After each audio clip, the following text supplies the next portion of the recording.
Now we are going to start chapter 9, and chapter 9 is ray optics and optical instruments.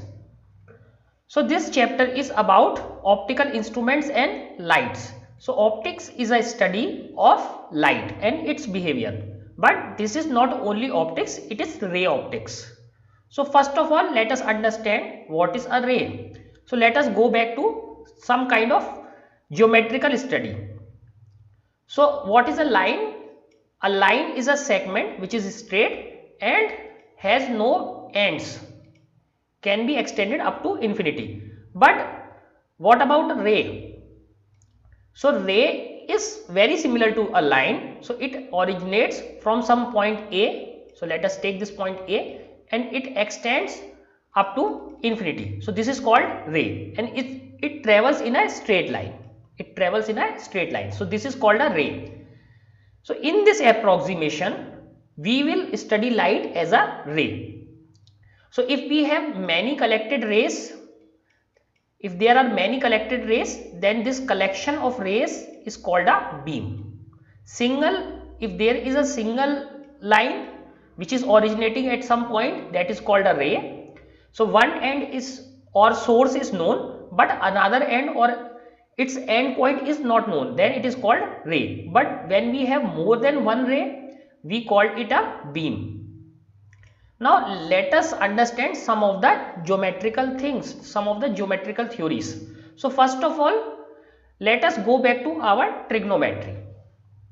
So if we have a right angle triangle, this is our right angle triangle, and this angle is theta. Then for a right angle triangle, this is base. The angle just adjacent to theta is called base. Biggest side or largest side is called hypotenuse, and angle in front of or just opposite to this angle or side opposite to angle is called perpendicular. Now what is sine theta? Sine theta is nothing but the angle between this perpendicular and hypotenuse. Perpendicular upon hypotenuse. What is cos theta? Cos theta is nothing but this base upon height. So we are revising these things because in this chapter we are going to use this geometry extensively. Tan theta is nothing but perpendicular upon base. So this is from geometry. So these are the angles. Now some other things, some other important things. If theta is small, so this is an approximation which we are going to use very frequently in this chapter. If theta is small, then we use two approximations. Sin theta is equal to theta, cos theta is equal to 1. These approximations we have studied in class 11th as well, but we are revising. And tan theta is equal to again theta, because tan is nothing but a ratio of sin theta upon cos theta. So if we divide theta by 1, we get tan theta equal to theta for small angles.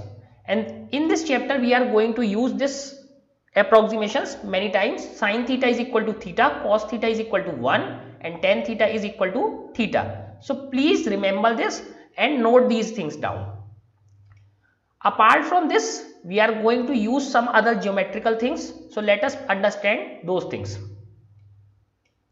So these are two parallel lines. These are two parallel lines and both are straight lines. Both are straight and parallel. Now there is a third line.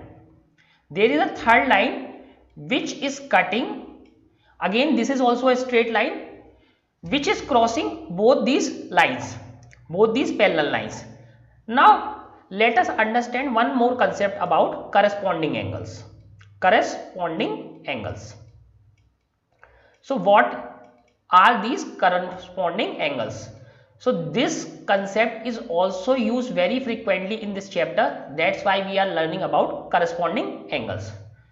So if there is any line which is cutting, which is crossing these two parallel lines, since these are lines, so these can go up to infinity.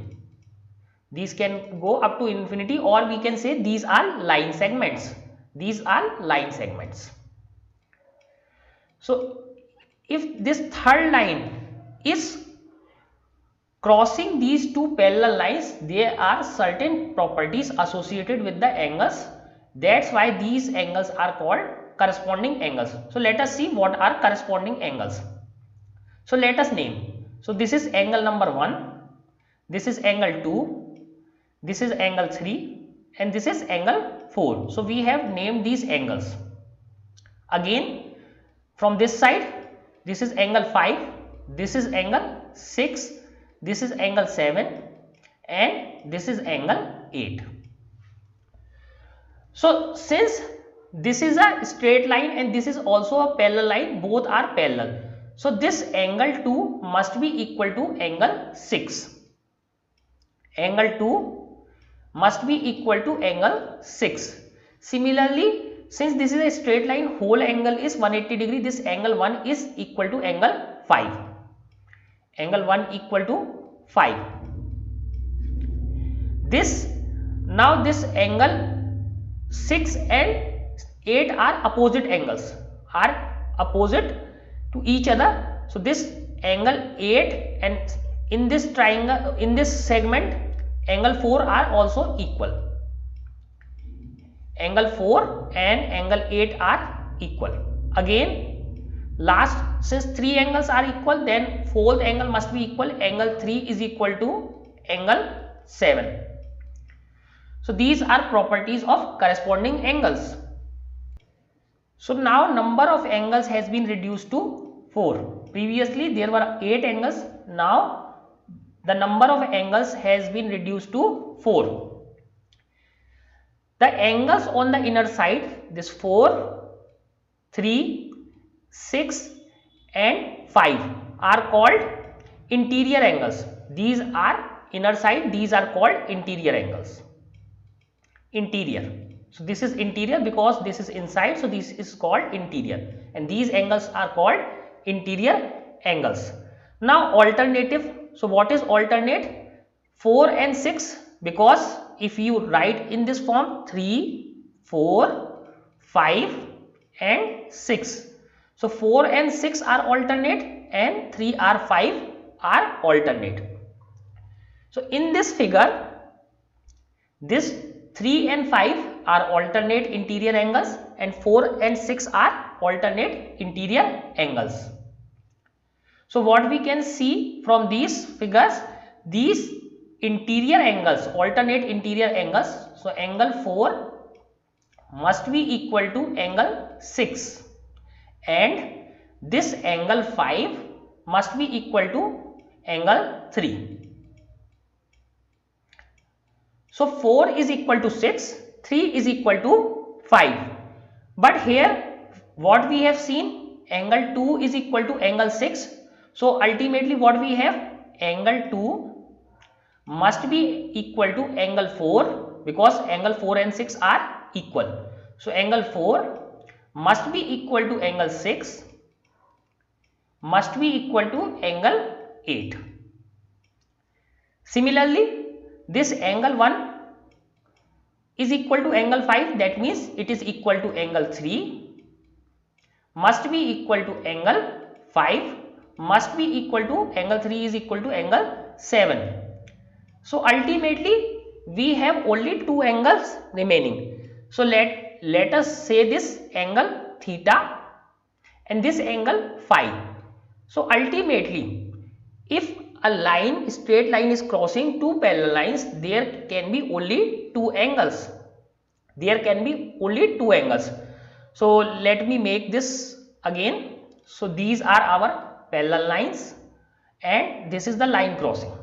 So this angle 1 is phi. So this angle is phi. Angle 2 is theta. This is theta.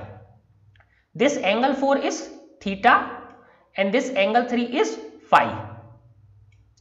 And here we see this angle 5 is again phi and this angle 6 is theta.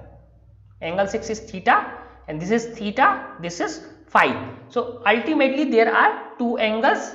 And another property, if you see these theta and phi are on same lines, so theta plus phi are must be equal to 180 degree. So these are some of the geometrical properties that we are going to frequently use in this chapter. Hence it is very important to learn these properties.